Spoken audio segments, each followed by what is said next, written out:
السلام علیکم ناظرین، میں آپ کا میزبان سید عرفان الحسنی اور میرے ساتھ ساتھی میزبان احمد جمال آپ کی خدمت میں حاضر ہے۔ جیسا کہ آپ جانتے ہیں کہ بانٹ شریف آفیشیل پر ایک نیا سلسلہ آٹو بایوگرافی کے نام سے ہم نے شروع کر رکھا ہے، جس میں مختلف اولیاء کرام کی زندگی پر آٹو بایوگرافی آپ کی خدمت میں پیش کی جاتی ہے۔ جیسے پہلے آپ نے کئی اولیاء کرام کے متعلق آٹو بایوگرافی کو سنا، دیکھا اور جانا، ویسے ہی آج بھی ایک عاشق رسول عظیم ذات کے متعلق ایک نئی ڈاکومنٹری اور آٹو بایوگرافی لے کر آپ کی خدمت میں حاضر ہے۔ پروگرام شروع کرنے سے پہلے ہمارے چینل بانٹ شریف آفیشیل کو سبسکرائب کر لیجئے اور ساتھ لگے بیل آئیکن کو دبا دیجئے۔ آج بھی ایک عظیم عاشق رسول، عظیم تابعی، وہ جن کی شخصیت اور ذات عاشقوں کے امام کی حیثیت رکھتی ہے اور جنہیں رسول اللہ سے ایک خاص عنصر، خاص محبت تھی، ان کے بارے میں آٹو بایوگرافی آپ کی خدمت میں پیش کی جا رہی ہے۔ معزز سامعین حضرات، آج ہم جس پاک ہستی کے بارے میں تذکرہ خیر آپ سے شیئر کرنے جا رہے ہیں، وہ ذات پاک حضرت سیدنا اویس کرنی رضی اللہ تعالیٰ عنہ کی ہے۔ محترم سامعین ذی وقار، محمد رسول اللہ صلی اللہ علیہ وآلہ وسلم کے عشاق کے عظام کا جب بھی تذکرہ کیا جائے گا تو حضرت اویس کرنی رضی اللہ تعالیٰ عنہ کا تذکرہ نویس سر فہرست ہی رہے گا۔ حضرت خواجہ اویس کرنی رضی اللہ تعالیٰ عنہ کا نام مبارک حضور اکرم صلی اللہ علیہ وآلہ وسلم کے عاشق باصفا کے طور پر یقیناً زبان زد عام ہے۔ شاید ہی کوئی مسلمان ایسا ہو کہ جو آپ رضی اللہ تعالیٰ عنہ کے اسم گرامی اور آپ رضی اللہ تعالیٰ عنہ کے والہانہ عشق رسول سے ناشنا ہو۔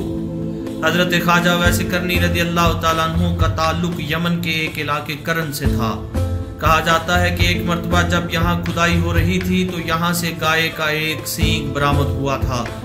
چونکہ زبان عربی میں سینگ کو کرن کہا جاتا ہے، اس لیے اس علاقہ یا گاؤں یا بستی کا نام کرن مشہور ہو گیا۔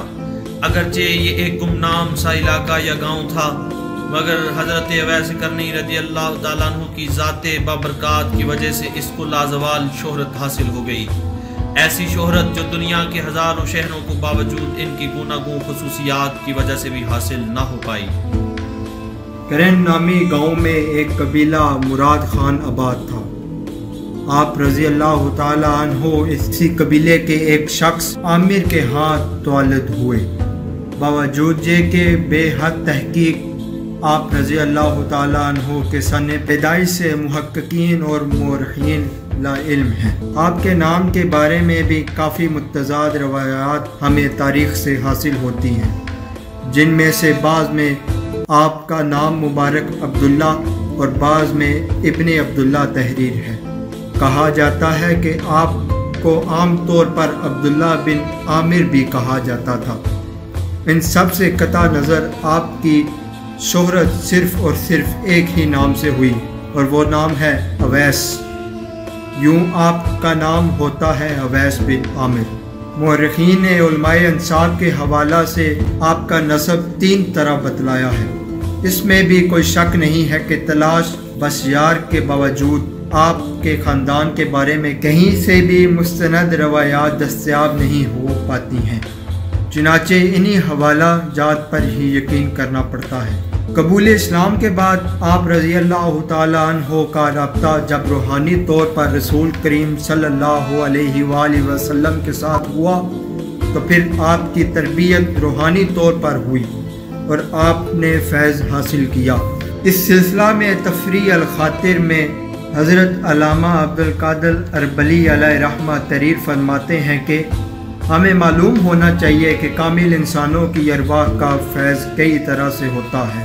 عالم ظاہری میں بالمشافہ تربیت، اور تربیت کبھی مربی اپنی زندگی میں کرتا ہے اور کبھی مرنے کے بعد۔ اول جیسے سرکار دو عالم صلی اللہ علیہ وآلہ وسلم نے اپنی ظاہری حیات مبارکہ میں حضرت اویس کرنی کی اور حضرت جعفر صادق نے حضرت ابو یزید باستامی رحمۃ اللہ علیہ کی تربیت فرمائی۔